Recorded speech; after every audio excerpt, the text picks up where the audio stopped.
নমস্কাৰ, মই দীপ ক'বলৈ গ'লে আপোনালোক স্বাগতম জনাইছোঁ আৰু মই আপোনালোকক ভিডিঅ' জনাইছোঁ। মোৰ ভিডিঅ'টো শেষলৈ চাওক।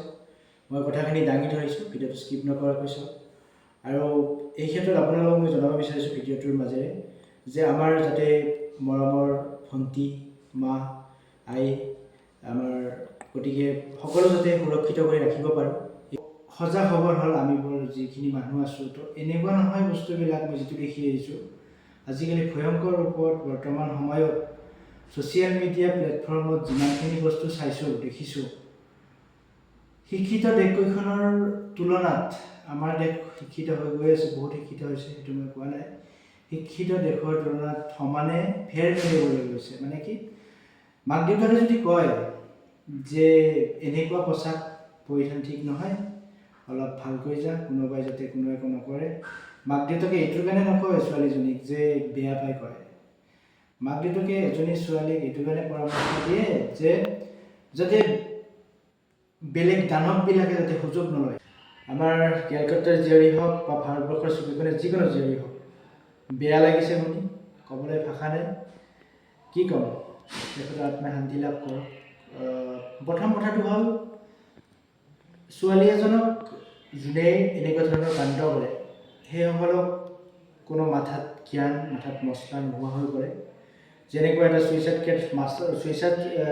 কেছ কেতিয়া হয়, মাথাত মছলা নোহোৱাৰ ফলত মানুহটো যি কাণ্ড কৰি পেলাই। ঠিক তেনেকৈ সেইবিলাক মানুহৰ ক্ষেত্ৰত কোনোবাটো মতা মানুহে কৈছে যে মতা মানুহৰ মাথাত এইবিলাকে খেলি থাকে সেইসকলৰ, যে এনিটাইম বেয়া, ভাল কথা চিন্তা কৰিব নোৱাৰে।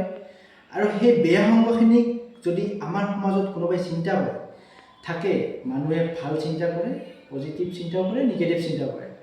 মানুহৰ যিসকলে আমাৰ কোনোবা ডেকা বন্ধু যদি এনেকুৱা ব্লগৰ কিছুমান 100জনৰ ভিতৰত 5জন 10জন ওলাব পাৰে, তো সেই 5জনক যাতে সেনেকুৱা কথাৰ আনিলে সেইকেইজনক যাতে সুযোগ নিদিয়ে। মানে কি, ইয়াৰ পৰা যা, এইবিলাক কথা নকবি, এনেকুৱা হ'ব লাগে, সিহঁতৰ লগত সুৰ কেতিয়া নিমিলাব। তো সেনেকুৱা নিগেটিভ মাইণ্ড আমাৰ সমাজত আপোনালোকে নিশ্চয় জানে, এনেকুৱা নিগেটিভ মাইণ্ডৰ মানুহ থাকে। চৰিত্ৰহীন মানুহ বহুত দেখিবলৈ পোৱা যায়। কিন্তু কিছুমানে কথা বেয়াকৈ ক'লে কাম নকৰে, কিছুমানে কথাখিনিহে বেয়াকৈ কয়।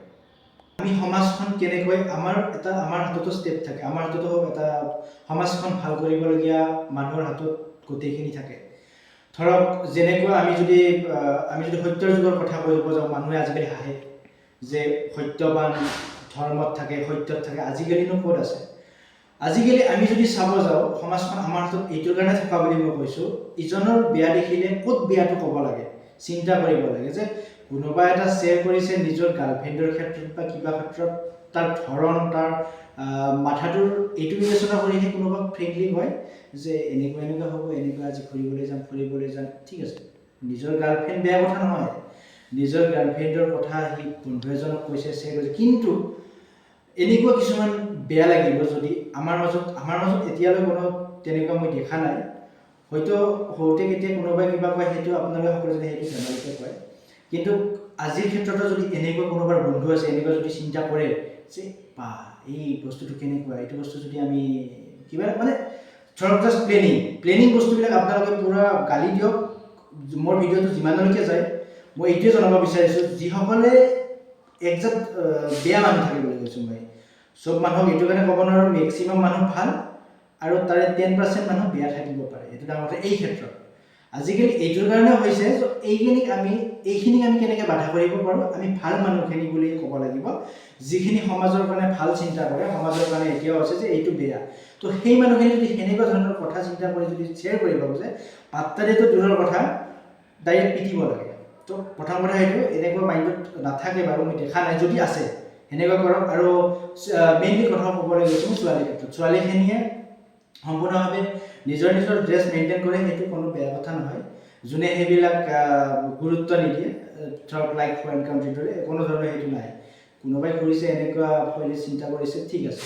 কিন্তু কথাটো মেইন হ'ল অলপ ছিষ্টেমত যাব লাগে। আজি চব সমাজখন কেনেকৈ গতি কৰি আছে, কোনখিনিলৈকে আমি থাকিলে ভাল হ'ব, এনেকৈ ভাবিব লাগে।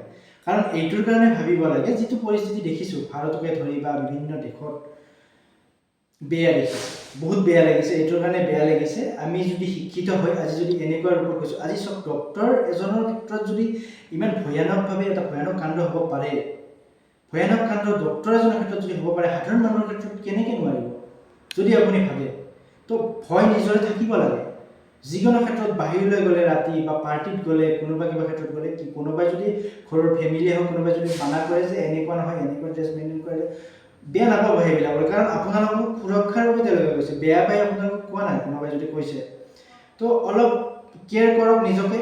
আৰু আপোনালোকে ছ'চিয়েল মিডিয়াত মই বহুতো দেখোঁ যে আজিকালি বিন্দাছ, কোনে কি ক'ব, কাক ক'ব, নিজৰ বয়ফ্ৰেণ্ড থাকে, গাৰ্লফ্ৰেণ্ড থাকে, মই যি পাওঁ তাকে কৈ থাকে, মই নিজৰটোতো আছে, সেনেকুৱা মাইণ্ডছেট নল'ব। কাৰণ এইটোৰ কাৰণে অলপ নিজৰ সুৰক্ষা লোৱাৰ কাৰণে, নিজৰ জীৱনটো ৰক্ষাৰ কাৰণে, বা জীৱন ৰক্ষা বুলি মই এইটো কোৱা নাই, যিজনে অন্তৰ আত্মাৰে শুদ্ধ হয়, নিজকে ভাবে। আজিকালিতো মই দেখিবলৈ সেনেকুৱা কম পাইছোঁ, কাৰণ আজিকালি ইমান অন্তৰ আত্মাৰ আগৰ যুগৰ দৰে মই তেনেকুৱা নেদেখোঁ, প্ৰায় ঘূৰি ফুৰা এইবিলাকে দেখোঁ। তথাপিও তাৰ মাজতে এতিয়াও সমাজত শেষ হৈ যোৱা নাই, বহুত ভালে আছে, ঘূৰে, নিজৰ ফ্ৰেণ্ডৰ লগত ঘূৰে। কিন্তু এইটো মেইন কথা মনত ৰাখিব, যিখিনি বিন্দাছ হৈ আছে, অলপ বিন্দাছ ৰীল বনাইছে, বিন্দাছ কিবা কানি দেখুৱাইছে, বিন্দাছ ছ'চিয়েল মিডিয়াত আহিছে, তো একো নাই।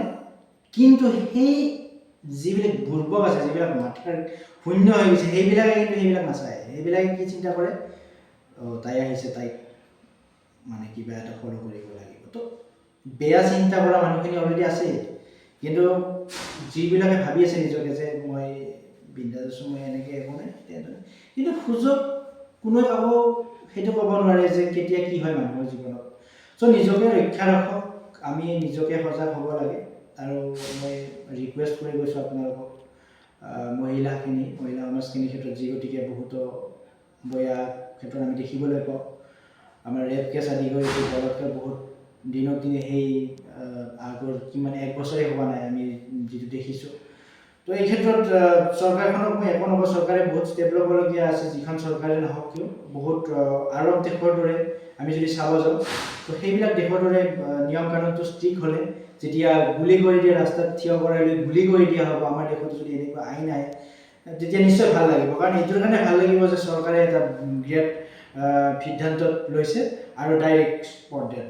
গতিকে তেতিয়া সকলো ৰেপিষ্ট ভয় কৰিব, তেতিয়া চিন্তা কৰিব কৰাৰ আগত যে মোকতো ধৰিবই, মোক জেলত নিব, জেলত নিনিয়ে, জেলত নিয়াৰ আগতে মোক ডাইৰেক্ট মাৰি পেলাব। গতিকে চৰকাৰখনক মই ৰিকুৱেষ্ট কৰি গৈছোঁ, এনেকুৱা এটা আইন বলবৎ কৰক যাতে সেই ৰেপিষ্টে যাতে চিন্তা কৰিব লাগিব, যে এনেকুৱা বেয়া চিন্তা কৰিব লগাৰ আগত যে মই এইটো কাম কৰোঁনে। কাৰণ এনেকুৱা দণ্ডনীয় কৰক যাতে থিতাতে মৰি যোৱা সিদ্ধান্ত, মাৰি পেলোৱা সিদ্ধান্ত কৰক। আপোনালোককো ৰিকুৱেষ্ট কৰিছোঁ, চৰকাৰখনকো ৰিকুৱেষ্ট কৰিছোঁ, যাতে যিবিলাক ঘটনা ঘটি আছে, দেখি আছোঁ, এইবিলাক যাতে আগলৈ আৰু এনেকুৱা নেদেখোঁ। বহুত বেয়া লাগিছে, অন্তৰত দুখ লাগিছে। কাৰণ এনেকুৱা চিন্তা কৰিব পৰাজনে, কি মই ক'লোঁ আপোনাক, নৰপিশাচ হয়। আজিৰ সময়ত নৰপিশাচ এনেকুৱা সৃষ্টি নকৰিব, আপোনালোকে জানে। আৰু মই চৰকাৰখনক ৰিকুৱেষ্ট কৰি কৈছোঁ, আপোনালোকে অতি দণ্ডনীয় আইন লৈ আহক, শাস্তি স্পট মুহূৰ্ততে শাস্তি দিয়ক। এনেকুৱা জেলত গ'লে, কিবা গ'লে সিহঁতে চাগে ভয় নকৰে। তো এনেকুৱা দণ্ডনীয় কৰক যাতে এবাৰ ভাবিবলগীয়া হয়, এইবিলাকৰ চিন্তা যাতে মাথালৈ নাহে। তো এইটোৰ কাৰণে কৈছোঁ মই, আপোনালোকে যিখিনি সামাজিক মাধ্যমৰ ক্ষেত্ৰত অলপ বেছি হৈ গৈছে, সম্পূৰ্ণ অলপ কণ্ট্ৰল কৰি চলক নিজকে। মই ড্ৰেছৰ বিষয়ে একো নকওঁ, নিজৰ কথা, যোনে যি ভাবে সেইটো নিজৰ মাইণ্ডেদি চিন্তা কৰে। মই এইটো ক্ষেত্ৰত কোনো ধৰণৰ ড্ৰেছৰ কথা এইটো কাৰণে নকওঁ, মোৰ সেনেকুৱা মাইণ্ড আমি নাভাবে কেতিয়াও যে আধুনিক যুগত, আধুনিক সময়ত এজন ছোৱালীয়ে যিকোনো কৰিব পাৰে, কি কথা আছে সেইটো। তাই মডাৰ্ণ হ'ব খুজিছে, তাই ফৰেন কালচাৰ মানি লৈছে, আমাৰ ল'ৰা কিছুমানে ভাল পায়, আমিও দেখিলে আমাৰো ভাল হয়, ছোৱালীজনী মডাৰ্ণ, কি ধুনীয়াকৈ গৈছে, বা ঘৰৰ ফালৰ পৰা ভাল, সেইটো কোনো কথা নাই। আজিকালি ধৰক মানসিকতা কিছুমানৰ ইমান বেয়া আছে যে সেইবিলাকৰ ক্ষেত্ৰত আপোনালোকক মই এইটো কৈছোঁ যে আপোনালোকে নিজকে কণ্ট্ৰল কৰিব। এইটো কাৰণে লাগে, সমাজত এচাম বহুত বেয়া মানুহ আছে, এইবিলাক বস্তু নাজানে, এইবিলাক বস্তু নাচায়, এইবিলাক বস্তু চিন্তা নকৰে। সিহঁতে কি এইবিলাক নাভাবে, সিহঁতে ডাইৰেক্ট ভাবিব, এইটো কি বস্তু, এনেকৈ ভাবে, মানে দেখাই নাই সিহঁতে এইটো চিন্তা কৰিব। এইটো কাৰণে নোৱাৰে, সিহঁতে ক'ৰ মানুহ সেইটো নাজানে, সিহঁতে নিজে কি কৰি আছে। গতিকে যিখিনি ভাল সমাজত ভাল দেখাই বেয়া চিন্তা কৰি আছে, মই এইটো কাৰণে বনাইছোঁ, অলপ চিন্তাবিলাক ভাল কৰক যাতে আমাৰ সমাজখন ভাল হয়। এইবিলাক যাতে দুখৰ খবৰ আৰু আমি নাপাওঁ, ভৱিষ্যতে যাতে এইবিলাক শুনিবলৈ নাপাওঁ, ভাল হওক, আইনবিলাক আৰু দণ্ডনীয়ভাৱে আহক, যাতে কোনোবাই এইবিলাক ভাবিলে চিন্তা কৰিবলগীয়া হয়, 100 বাৰ চিন্তা কৰিবলগীয়া হয়, এনেকুৱা আইন পুনৰ আহি যাওক।